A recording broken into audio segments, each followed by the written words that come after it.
खरगोश का रेस में जो है कछुआ जीत जाता है तो वह सुना है और सुनकर उसे समझा भी है, तो सुनने की प्रक्रिया वहाँ सार्थक हो जाता है। तो यही हुआ पोस्ट लिसनिंग। चलिए और आगे हम बढ़ते हैं। अब ये सुनने की जो प्रक्रिया होती है, ये सुनने की प्रक्रिया को हम कैसे कैसे विकसित कर सकते हैं, इसको हम कैसे विकसित कर सकते हैं। आपसे पूछा जा सकता है कि मान लीजिए आप एक शिक्षक हैं और आप बच्चे के अंदर सुनने की प्रक्रिया को, लिसनिंग को कैसे विकसित कीजिएगा। तो कैसे कीजिएगा जी, तो इसके लिए आपको क्या करना पड़ेगा, बच्चों को पहला चीज सुनने की प्रक्रिया विकसित करने के लिए सस्वर वाचन करवाना होगा। बच्चों को क्या कराएंगे, स्वस्वर वाचन करवाएंगे। वह इंटोनेशन के साथ आप जो बोले उस बच्चों को भी बोलने के लिए प्रोत्साहित करेंगे और वह हम समझेंगे कि वह कहाँ तक सुना, तो सुनने की प्रक्रिया विकसित होगा। दूसरा, स्वस्वर वाचन के बाद आप सुनने की प्रक्रिया को और कैसे विकसित कर सकते हैं, तो उसके लिए आपको क्या करना पड़ेगा, संवाद भी करवा सकते हैं। आप आपस में संवाद करा दिए, वाद विवाद करा दिए, तो इससे भी वह उसका क्या हो जाता है जी, सुनने की प्रक्रिया विकसित होती है, सुनने की स्किल बढ़ती है। साथ में तीसरा अगर आपको और करवाना हो तो प्रश्नोत्तर विधि के द्वारा भी बच्चे के अंदर हम क्या कर सकते हैं जी, बच्चे के अंदर सुनने की प्रक्रिया को विकसित कर सकते हैं। तो प्रश्नोत्तर की विधि के द्वारा बच्चा, अगर हम बीच में प्रश्न पूछ लेते हैं और बच्चा नहीं बता पाता है, तो बच्चों को लगता है कि हम जो है नहीं बता पाए और आपको भी लगता है कि वह सही ढंग से नहीं सुन पाया। और जो बच्चा बता देता है, इसका अर्थ है कि वो बच्चा सही से सुना और उसको सुना है और अर्थ को भी समझा। तो वह प्रश्नोत्तर विधि द्वारा भी आप सुनने की कौशल को विकास कर सकते हैं। ऑडियो लिंगुअल विधि के द्वारा भी कर सकते हैं। आप कोई ऑडियो सुना करके आप कक्षा कक्ष में ऑडियो लिंगुअल मेथड के द्वारा कोई क्लास में आप किसी का ऑडियो सुना दिए, किसी का टैप रिकॉर्डर के द्वारा सुना दिए, या कहीं पे आईसीटी का उपयोग करके भी आप उसको सुनने की प्रक्रिया का क्षमता को, कौशल को विकास कर सकते हैं। और भी कई तरह से होगा, आप भी सोचिएगा, समझिएगा कैसे विकसित कर सकते हैं। मोटा मोटी हम आपको बता दिए। तो इस तरह से अगर कोई ऑप्शन आएगा कि अधिक से अधिक उसको सुनने का अवसर देंगे या उसे संवाद कराएंगे या प्रश्नोत्तर विधि करेंगे, तो आप सुनने की प्रक्रिया को विकसित करवा रहे हैं और उसको आप टिक कर दीजिएगा। और क्या हो सकता है लिसनिंग में और क्या हो सकता है, तो इतना तो होगा ही। चलिए यहाँ तक लिसनिंग हुआ और लिसनिंग को यहीं पर खत्म क्या कहते हैं, यहीं पर इसको हम आगे बढ़ जाते हैं, यहीं इसका हम अंत कर देते हैं और बाकी दूसरा कौशल पर हम लोग बात करेंगे। दूसरा कौशल पर फिर हम लोग बात करेंगे। दूसरा कौशल होता है बोलना या उसे कहते हैं स्पीकिंग, जो आप लोग जानते हैं, बोलना या स्पीकिंग, है ना। तो बोलना या स्पीकिंग क्या है,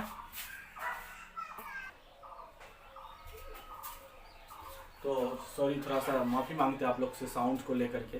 देखिए साउंड के लेकर थोड़ा प्रॉब्लम हो जाता है, इसलिए हो जाता है साउंड के लेकर प्रॉब्लम कि अभी हम उतना सेटअप विकसित नहीं किए हैं, अपना उतना सेटअप ढंग से नहीं लगाए हैं, लेकिन धीरे धीरे इनको भी हम दूर कर देंगे, जल्द ही दूर कर देंगे और फिर आपको साउंड के लेकर भी प्रॉब्लम नहीं आएगी और साथ ही क्वालिटी भी आपको अच्छा मिलेगा। तो धीरे धीरे ही होता है, क्योंकि अभी तो हम शुरुआत किए ही है यूट्यूब पर। ऑफलाइन हाँ जरूर पढ़ाते हैं, ऑफलाइन में कोई दिक्कत नहीं है। ऑफलाइन मेरा बैच चलता है सुबह में 7 से 9, तो उसमें कोई दिक्कत नहीं। थोड़ा ऑफलाइन में कोई दिक्कत, ऑनलाइन में थोड़ा सा प्रॉब्लम हो जाता है। खैर अगर कोई गलती हो या कुछ हो तो आप माफ़ कीजिएगा, अपना भाई समझ के। चलिए आगे हम लोग बढ़ते हैं स्पीकिंग की ओर। ये जो सामने है स्पीकिंग स्किल्स के बारे में बात करते हैं। बोलना क्या है, आप सोचिए कि बोलना क्या है। हम बोल रहे हैं वही बोलना है क्या, बोलना क्या है, बोलना क्या है वही है जो हम अपने भावनाओं को, विचारों को, है ना, आइडिया को जो हम अभिव्यक्त करते हैं, है ना, मुख से जो हम अभिव्यक्त करते हैं उसी को क्या कहते हैं, बोलना कहते हैं, है ना। जो जिनको शब्द पर जितना ज़्यादा पकड़ है, जिनको अच्छा समझ है भाषा को लेकर, वो उतना बोलने में स्किल होते हैं। बोलने में एक पर एक वक्ता को आप सुने होंगे, हमारे नरेंद्र मोदी जी, कहा जाता है कि हमारे माननीय प्रधानमंत्री जी नरेंद्र मोदी जी का बोलने का अलग ही शैली है। उनके बातों से शुरुआत में 2014 में जब वह इंडिया के प्राइम मिनिस्टर के लिए चुनाव लड़ रहे थे, उनके बातों से बहुत लोग मंत्रमुग्ध हो गए थे। बात में उनका दम है, खींचे चले आते हैं लोग सब, भले जो भी हो, लेकिन उसकी बोलने का तरीका बहुत अच्छा है, स्पष्ट है। तो बोलने का जो या स्पीकिंग स्किल जो होती है उसको कैसे डेवलप करेंगे। तो बच्चे को अगर स्पीकिंग स्किल डेवलप करना हो तो आप क्या काम कर सकते हैं एज ए शिक्षक के रूप में।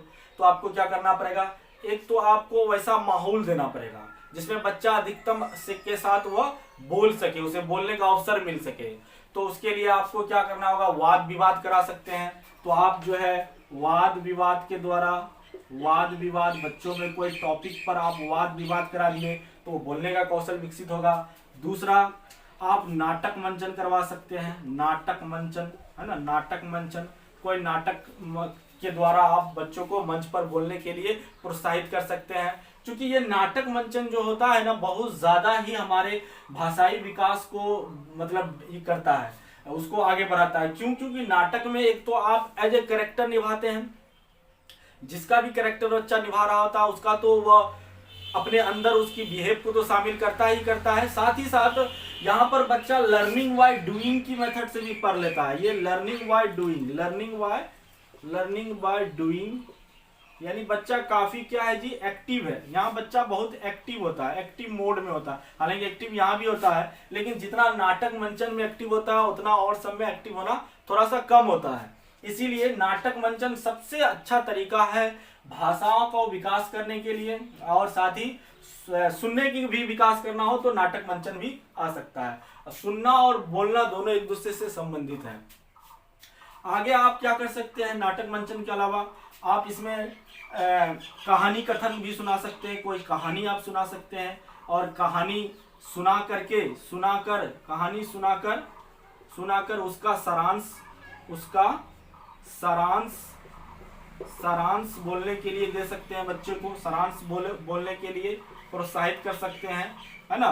कि आप कोई चित्र है, कहानी का चित्र है, कहानी चित्र दिया हुआ है कि मान लीजिए कोई बेगर है, कोई भिखारी है और उसको बच्चा केला दे रहा है, तो आप कह सकते हैं कि वह चित्र देख करके आप बोलिए कि आपको क्या समझ में आता है। तो वहां भी बच्चा का बोलने का कौशल विकसित होगा, डेवलप होगा उसका। तो यहाँ ऐसे भी आप कर सकते हैं। तो कई सारे तरीका है जिससे आप स्पीकिंग स्किल को डेवलप कर सकते हैं।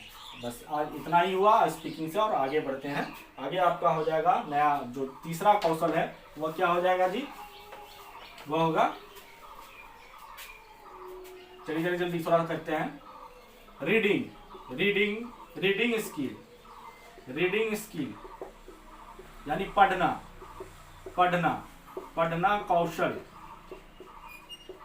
पढ़ना कौशल की बात करते हैं। देखिए रीडिंग स्किल क्या होता है, पहले तो बात समझेंगे कि पढ़ना का क्या मतलब है। पढ़ना का मतलब ही होता है समझ के साथ पढ़ना, समझ के साथ पढ़ना। आप किसी चीज को, टेक्स्ट को पढ़ रहे हैं और कोई समझ भी नहीं आ रहा, बस बोले जा रहे हैं, तो वह पढ़ना नहीं कहलाता है। साइकोलॉजी में पढ़ने का अर्थ यही होता है कि आप समझ के साथ पढ़ रहे हैं, तभी आप पढ़ना आपका सार्थक होगा, तभी आप पढ़ रहे हैं, अन्यथा नहीं पढ़ रहे हैं। तो समझ के साथ पढ़ना, पहला तो सवाल यही बन जाता है कि पढ़ने का क्या आशय है, पढ़ने का क्या तात्पर्य है। तो समझ के साथ पढ़ना हो जाएगा। उसके बाद बात आता है कि ये जो पढ़ना का कौशल है, इस पढ़ने के कौशल को आप कैसे विकसित कीजिएगा। तो इसके लिए भी आप क्या कर सकते हैं, अधिक से अधिक पत्र पत्रिकाओं किस्से कहानियों वाली किताब जो होते हैं, किस्से कहानियों वाली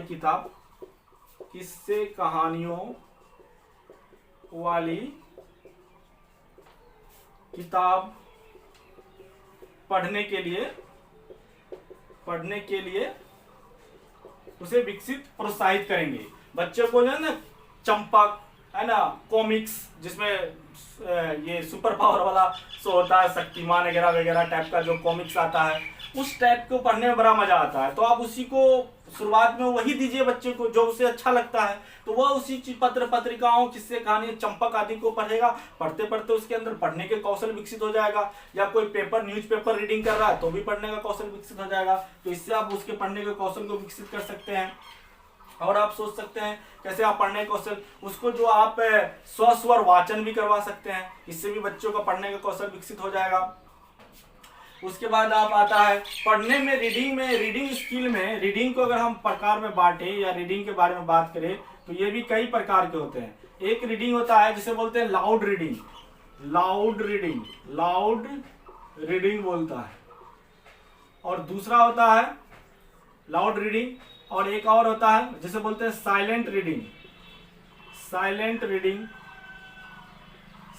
रीडिंग। इसे मौन पठन भी कर सकते हैं या मुख पठन भी बोलता है, कोई दिक्कत नहीं, मौन पठन। इसे जोर से पढ़ना भी कर सकते हैं आप, जोर से पढ़ना, हिंदी में अगर कहा जाए तो जोर से पढ़ना हो जाएगा। और एक और होता है जिसे बोलते हैं इंटेंसिव रीडिंग,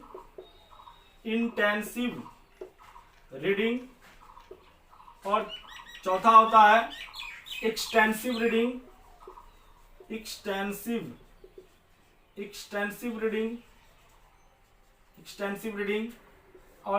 और भी रीडिंग अगर बात किया जाए तो और भी रीडिंग होता है स्कीमिंग रीडिंग, और एक ले ही लीजिए जो भाषा 2 के रूप में रखेंगे इंग्लिश, उनको बहुत काम आने वाला है, तो उसके साथ हो जाएगा स्कैनिंग रीडिंग।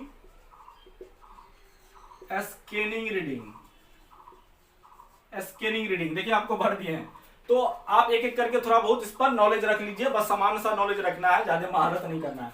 लाउड रीडिंग नाम से यह स्पष्ट है कि जब हम किसी टेक्स्ट को या किसी नोट को जब हम जोर से पढ़ते हैं, जो है ना, बोल के पढ़ते हैं, लाउडली पढ़ते हैं, तो उसे लाउड रीडिंग कहलाता है।